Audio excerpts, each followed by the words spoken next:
एक बार दो राजाओं के बेटे दुनिया में अपनी किस्मत आजमाने के लिए गए।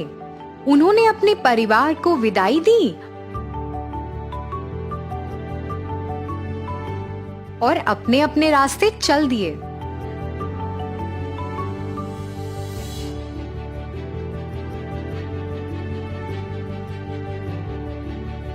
कई वर्षों तक वे हर जगह गए और वे सब कुछ किया जो वे चाहते थे। फिर वे दोनों मूर्खता से जीवन व्यतीत करने लगे, इतना कि वे दोबारा घर भी नहीं लौट पाए।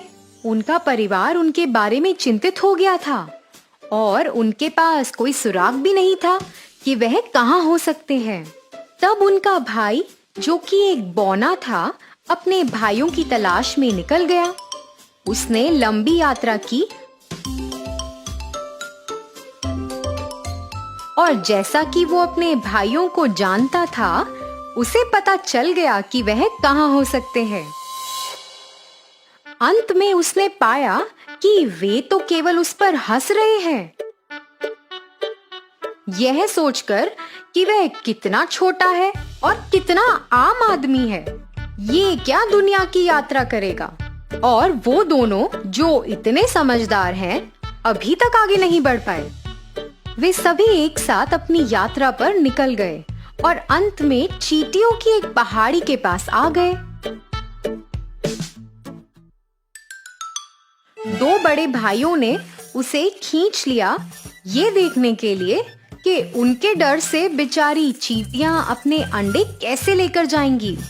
फिर छोटे बौने ने कहा, इन नादानों को आनंद लेने दो, मैं तुम्हें उन्हें परेशान नहीं करने दूंगा। इसलिए वे चले गए और एक झील के पास आए जहां कई बतखें तैर रही थीं। दोनों भाई दो बतखों को पकड़कर उन्हें पकाना चाहते थे, लेकिन बौने ने कहा, अरे इन नादानों को अपने हाल पे छोड़ दो, आप उन्हें मार नहीं सकते।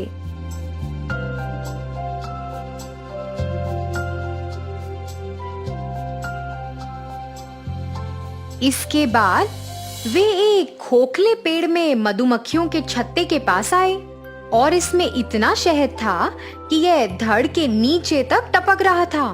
और दोनों भाई पेड़ के नीचे आग जलाकर मधुमक्खियों को मारना चाहते थे ताकि वे शहद प्राप्त कर सकें। लेकिन बौने ने उन्हें वापस पकड़ लिया और कहा, इन सुंदर मधुमक्खियों को छोड़ दीजिए, मैं आपको उन्हें जलाने नहीं दे सकता।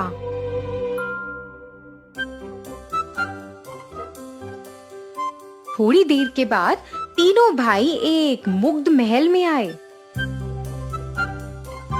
तब वे सभी कमरों से गुजरे जब तक कि वे एक दरवाजे पर नहीं आए जिस पर 3 ताले थे।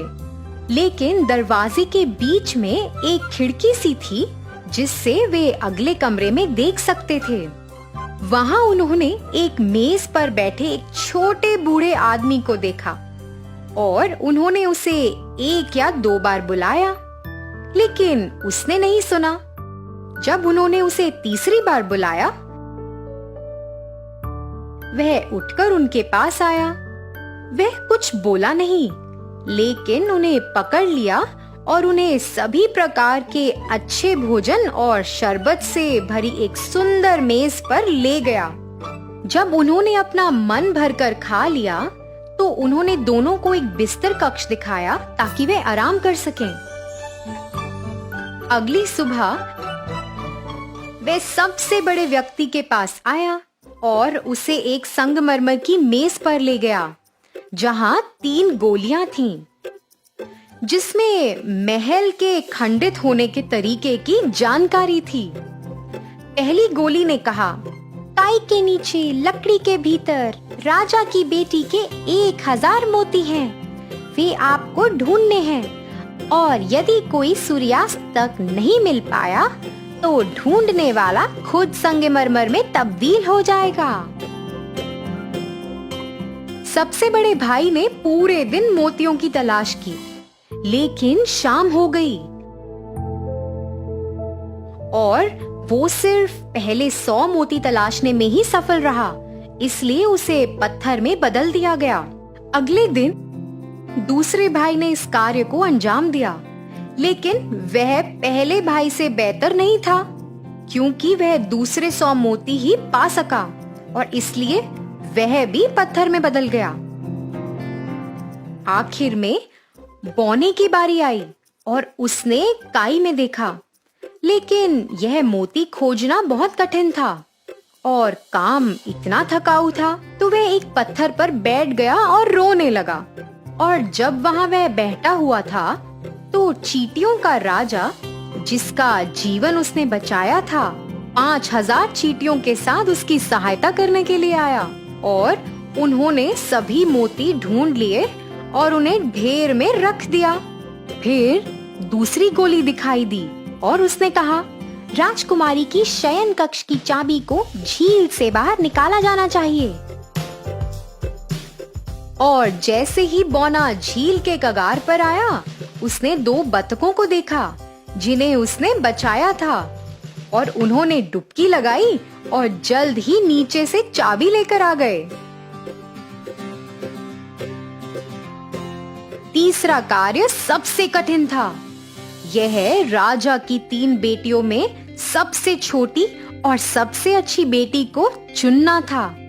अब वे सभी सुंदर थीं और बिल्कुल एक जैसी, लेकिन उसे बताया गया था कि सबसे बड़ी ने चीनी का एक टुकड़ा खाया है, दूसरी ने चाशनी और सबसे छोटी ने शहद का एक चम्मच खाया था। उसे अब शहद वाली को चुनना था।